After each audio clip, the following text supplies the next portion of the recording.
हिंदी में यूपीएससी की तैयारी से संबंधित प्रोग्राम्स को देखने के लिए सब्सक्राइब करें स्टडी IQIAS हिंदी। हाल ही में मुंबई में वैश्विक समुद्री शिखर सम्मेलन का आयोजन किया गया। इस दौरान दुनिया भर के निवेशकों ने भारत में तकरीबन 10,000 करोड़ रुपए के निवेश का वादा किया। इसी दौरान पीएम नरेंद्र मोदी ने बयान दिया कि भारत हर क्षेत्र में 25 साल के फ्यूचर प्लान पर काम कर रहा है। इसी के मद्देनजर समुद्री क्षेत्र में भी 2047 तक 80 ट्रिलियन रुपए का निवेश लाना सरकार का लक्ष्य है। इससे भारत की वैश्विक आपूर्ति श्रृंखला को मजबूत बनाया जा सकेगा और भारत इस क्षेत्र में मिल रही चीनी धमकियों को कम कर सकेगा। इस इन्वेस्टमेंट के साथ ही भारत के समुद्री क्षेत्र पर सबका ध्यान गया है।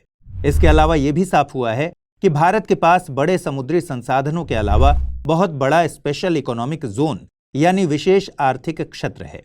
बावजूद इसके आजादी के बाद भारत की समुद्री अर्थव्यवस्था पर भरपूर ध्यान नहीं दिया जा सका है।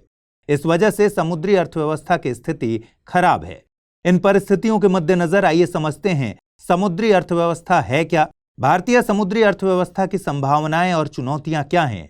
साथ ही ये भी चर्चा करेंगे कि भारतीय समुद्री अर्थव्यवस्था का भविष्य कितना उज्जवल है। दोस्तों, ये वीडियो यूपीएससी मेंस के जीएस पेपर 3 में इकोनॉमी के लिहाज से अहम है। सबसे पहले बात समुद्री अर्थव्यवस्था की करते हैं। समुद्री अर्थव्यवस्था मूलतः एक रिप्रेजेंटेटिव टर्म है। इसका इस्तेमाल आर्थिक गतिविधियों और उद्योगों के लिए किया जाता है। समुद्री अर्थव्यवस्था में समुद्री संसाधनों का प्रयोग करके उत्पाद और सेवाएं प्रदान की जाती हैं।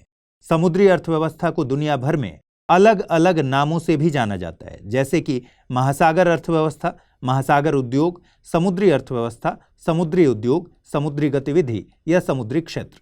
ये अर्थव्यवस्था प्रत्यक्ष या अप्रत्यक्ष रूप से महासागरों से जुड़ी हुई होती है। समुद्री अर्थव्यवस्था में जो समुद्री गतिविधियां देखने को मिलती हैं, उनमें समुद्री परिवहन, क्रूज जहाज, अपतटीय तेल, गैस की खोज और उत्पादन, मत्स्यन, जलीय कृषि जैसी गतिविधियां शामिल हैं। इसके अलावा इसमें तटीय पर्यटन, समुद्री जैव उद्योग, समुद्री रसायन उद्योग और समुद्री भोजन प्रसंस्करण जैसे उद्योग भी शामिल होते हैं। इनके साथ ही जहाज और नाव निर्माण, समुद्री व्यापार सेवाएं, समुद्री उपकरण विनिर्माण जैसी बड़ी इंडस्ट्री भी इसी अर्थव्यवस्था में शामिल मानी जाती हैं।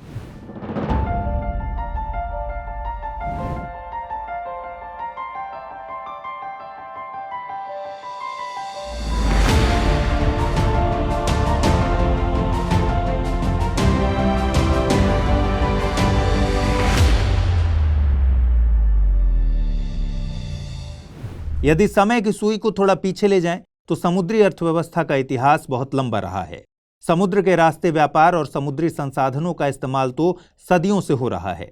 बहुत से लोग समुद्री अर्थव्यवस्था को ही ब्लू इकोनॉमी भी समझते हैं, लेकिन ये समझना जरूरी है कि समुद्री अर्थव्यवस्था और ब्लू इकोनॉमी एक होते हुए भी एक दूसरे से अलग हैं। समुद्री अर्थव्यवस्था बहुत पुरानी है, तो वहीं ब्लू इकोनॉमी हाल के वर्षों में परिभाषित हुई है। समुद्री अर्थव्यवस्था में जहां समुद्री संसाधनों को किसी भी तरह से इस्तेमाल करके लाभ कमाना मुख्य मकसद होता है, तो वहीं ब्लू इकोनॉमी सीमित और समुद्री संसाधनों के टिकाऊ उपयोग की बात करती है। एक तरह से देखें तो ब्लू इकोनॉमी कुछ और नहीं बल्कि पर्यावरण अनुकूल समुद्री अर्थव्यवस्था है, जो समसामयिक संदर्भ में एक दूसरे के पर्यायवाची शब्द ही हैं। समुद्री अर्थव्यवस्था दुनिया भर के उन देशों के आर्थिक विकास में महत्वपूर्ण भूमिका निभाती है जिनकी अर्थव्यवस्था निर्यात आधारित है। इसमें दुनिया की बड़ी अर्थव्यवस्था वाले देश शामिल होते हैं। समुद्री अर्थव्यवस्था के तहत वस्तुओं और यात्रियों का परिवहन शामिल होता है। समुद्री उद्योग कितने जरूरी हैं, इसे आप ऐसे समझ सकते हैं कि वैश्विक व्यापार का लगभग 90% समुद्री उद्योगों की वजह से ही संभव हो पाता है। ये उद्योग विश्व अर्थव्यवस्था में हर साल $380 बिलियन का इजाफा करते हैं। यहां तक कि समुद्री अर्थव्यवस्था किसी देश के लिए तो जरूरी है ही, वहीं वैश्विक अर्थव्यवस्था में भी सबसे बड़ी भागीदार मानी जाती है। अगर दुनिया के सबसे बड़े समुद्री उद्योग वाले देशों की बात करें तो उसमें चीन बहुत आगे है।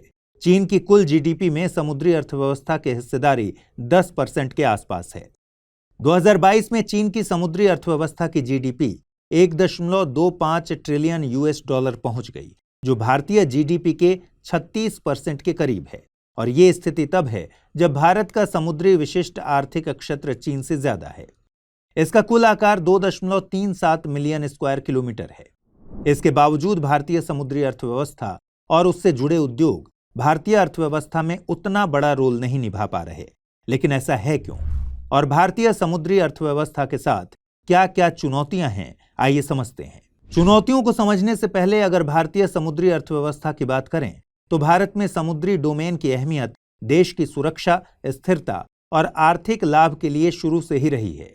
भारत के पास समृद्ध सामुद्रिक विरासत है जिसका इतिहास 5000 साल पुराना है। दुनिया का सबसे पुराना गोदीबाड़ा गुजरात के लोथल में मिला है। जो भारत हड़प्पा सभ्यता के समय से ही दुनिया भर में शिपिंग और बाकी के महासागरीय संसाधनों का इस्तेमाल करता आया है, लेकिन वही भारत वर्तमान समय में 21वीं सदी में वैश्विक अर्थव्यवस्था का पावर हाउस बनने की दहलीज पर खड़ा है, जिसे हासिल करने के लिए भारतीय समुद्री क्षेत्र से बहुत उम्मीद जताई जा रही है। 3 तरफ से समुद्र से घिरे भारतीय प्रायद्वीप के पास 7516.6 किलोमीटर लंबी तटरेखा है, जो 2.37 मिलियन स्क्वायर किलोमीटर का विशेष आर्थिक क्षेत्र बनाती है। इसका मतलब यह हुआ कि इतने बड़े समुद्री क्षेत्र में भारत जीवित और निर्जीव समुद्री संसाधनों का कानूनी मालिक है। देश के 9 राज्य, 4 केंद्र शासित प्रदेश अरब सागर, बंगाल की खाड़ी और हिंद महासागर से सीधे जुड़े हैं, जहां करीब 200 मिलियन लोगों की जिंदगी समुद्र और उसके संसाधनों पर ही निर्भर करती है। भारत की समुद्री अर्थव्यवस्था को समझने के लिए आप ये समझ सकते हैं कि भारत के कुल आर्थिक व्यापार में 95% व्यापार महासागरों के जरिए होता है। भारतीय समुद्री उद्योग और अर्थव्यवस्था के लिए आज देश में 12 प्रमुख बंदरगाहें, 205 छोटे और मध्यवर्ती बंदरगाहों का नेटवर्क है। इसके साथ ही साथ देश के पास पूर्व और पश्चिम दोनों हिस्सों में रणनीतिक रूप से स्थित द्वीपीय क्षेत्र हैं।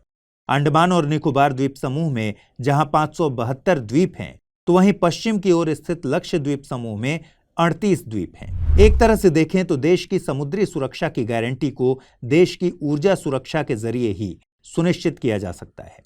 दरअसल भारत अपने ज्यादातर ऊर्जा स्रोतों को दुनिया के अलग अलग हिस्सों से इंपोर्ट करवाता है। इतना सब होने के बावजूद भारत अपने समुद्री संसाधनों का इस तरह से उपयोग नहीं कर पा रहा कि उसे सामुद्रिक शक्ति का दर्जा दिया जाए। नौसेना के पूर्व एडमिरल अरुण प्रकाश के मुताबिक भारतीय समुद्री अर्थव्यवस्था के खराब प्रदर्शन के पीछे सबसे बड़ा कारण यह है कि यह क्षेत्र केंद्रीकृत नहीं है। उनका मानना है कि भारत की समुद्री क्षमता को तभी साकार किया जा सकता है जब एक केंद्रीकृत संगठन हो जो समुद्री क्षेत्र के हर पहलू को देखता हो। वर्तमान में समुद्री क्षेत्र में विकेंद्रीकरण कुछ इस तरह है कि इस क्षेत्र में 16 मंत्रालय, कई एजेंसियां और विभाग शामिल हैं। ये सभी महासागरों से संबंधित नीतियों में हस्तक्षेप करते हैं। उदाहरण के लिए समुद्र में फिशिंग से संबंधित पहलू फिशिंग मिनिस्ट्री के अंतर्गत आता है, तो वहीं अपतटीय हाइड्रोकार्बन की देखरेख पेट्रोलियम मंत्रालय करता है। यहां यह भी समझ लेना चाहिए कि 16 संगठनों में नौसेना और कोस्ट गार्ड शामिल नहीं है। ये अलग से रक्षा मंत्रालय को रिपोर्ट करते हैं। इस तरह अलग अलग पावर डोमेन के चलते भारत अपनी इस संभावित संपत्ति को सुसंगत तौर पर आर्थिक विकास में बदलने में कामयाब नहीं हो सका है। हम कह सकते हैं कि भारत के पास संसाधन तो हैं, लेकिन आजादी के बाद कभी बहुत गंभीरता से देश में समुद्री बुनियादी ढांचे को विकसित करने का काम नहीं किया गया, जिसे आप इसी बात से समझ सकते हैं कि आज जहां चीन के पास 34 प्रमुख बंदरगाह हैं, वहीं भारत में सिर्फ 12 प्रमुख बंदरगाह। हैरानी की बात यह है कि 1950 के दशक में कांडला पोर्ट बनने के बाद भारत में एक भी प्रमुख पोर्ट विकसित नहीं किया गया, और ये सभी पोर्ट्स कहीं ना कहीं अंग्रेजों ने ही बनवाए थे। यानी भारत ने आजादी के बाद अब तक सिर्फ एक पोर्ट बनवाया है। इसी बात से आप समझ सकते हैं कि समुद्री क्षेत्र में हमने कुछ खास विकास नहीं किया। अगर शिप बिल्डिंग की बात करें तो भारत के PSU यार्ड में सबसे बड़े यार्ड मझगांव डॉक्स लिमिटेड का सालाना कारोबार $0.9 बिलियन का है। 2011 में यह आंकड़ा $0.55 बिलियन का था। यानी एक दशक से ज्यादा बीत जाने के बाद भी यार्ड का सालाना टर्नओवर $1 बिलियन तक नहीं पहुंच पाया, जबकि उसके पास 2011 में $19 बिलियन का ऑर्डर पहले से था। यानी साल भर मझगांव डॉक्स लिमिटेड $0.9 बिलियन का ही ऑर्डर निपटा रहा था। 2011 में कहा गया था कि मझगांव डॉक्स लिमिटेड अपने सारे ऑर्डर्स पूरे करने में 30-40 साल ले लेगा, जबकि $19 बिलियन जितना बड़ा ऑर्डर विदेशी यार्ड्स में आसानी से 2 से 3 सालों में पूरा कर लिया जाता है। भारत आज भी शिप बिल्डिंग में 20 दशक से ज्यादा पीछे चल रहा है। ऐसा ही हाल देश के बाकी के PSUs का भी है। हम कह सकते हैं कि समुद्री संसाधनों को बिना किसी केंद्रीकृत नीति के लागू किया गया है। भारतीय सामुद्रिक अर्थव्यवस्था की वास्तविक क्षमता समझने की कोशिश नहीं हुई। लेकिन वर्तमान सरकार ने भारतीय आर्थिक विकास के मद्देनजर इस सेक्टर पर भी बीते कुछ सालों में ध्यान देना शुरू किया है।